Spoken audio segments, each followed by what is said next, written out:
বিসমিল্লাহির রহমানির রহিম।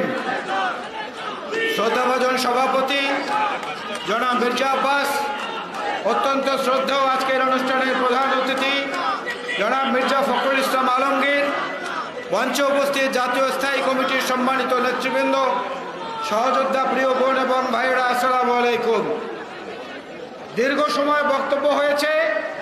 এক দফা আমরা রোদ, ঝড়, বৃষ্টিকে উপেক্ষা করেছি, আর এক দফা এখন কড়া রোদকে উপেক্ষা করছি। এই উপেক্ষা এই আওয়ামী লীগ সরকারকে বাংলাদেশের মানুষও করছে গত 15 বছর ধরে।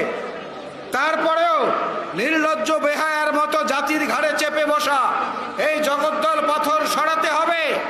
না সরালে বাংলাদেশ আওয়ামী বেয়াদব লীগের যে অসভ্যগুলো আছে, এই আওয়ামী বেয়াদব লীগের হাসান মাহমুদ, যাকে তার সভানেত্রী বলেছেন যে ও নাকি বিশ্বের সেরা বেয়াদব, ও প্রতিদিন যা বলে এক এক সময় ইচ্ছা করে সেই ভারতীয় ছবিতে দেখতাম ফু দিলে জুতা উড়ে যায়, কিয়া জুতা পিটা করে আবার জুতার মালিকের কাছে ফেরত আসে। যদি সম্ভব হতো সেইটা করতাম। একটা আইনমন্ত্রী আছে আওয়ামী বেয়াদব লীগের, আরেকটা বড় বেয়াদব।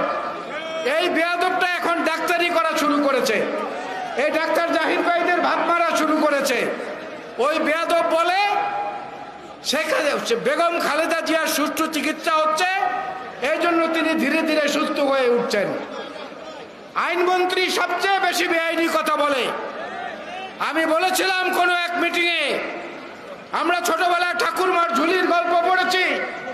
ঠাকুরমার ঝুলির মধ্য থেকে রাক্ষস বের হয়, দৈত্য বের হয়, পরী বের হয়, জিন বের হয়।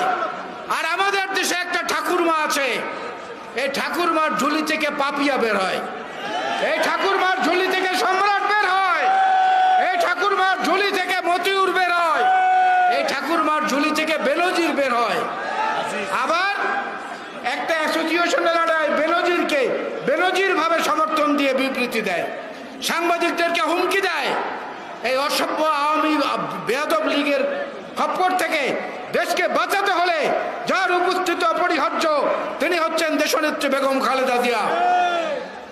তাকে মুক্ত করতে না পারলে এই আন্দোলন, এই সংগ্রাম, এই বক্তব্য সবকিছুই মূল্যহীন হয়ে যাবে।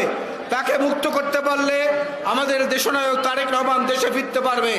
আমাদের উপরে যে অত্যাচার, নিপীড়ন, নির্যাতন, এগুলো একে একে বন্ধ হওয়ার ব্যবস্থা হবে। সুতরাং আসুন, সমস্ত মোহনার স্রোতকে এক জায়গায় মিলিয়ে এই স্রোত প্রবাহিত করে গণভবনে গিয়ে ধাক্কা দেয়, যাতে তাদের তখ্ত তাউজ ভেসে প্লাবনে চলে যায়।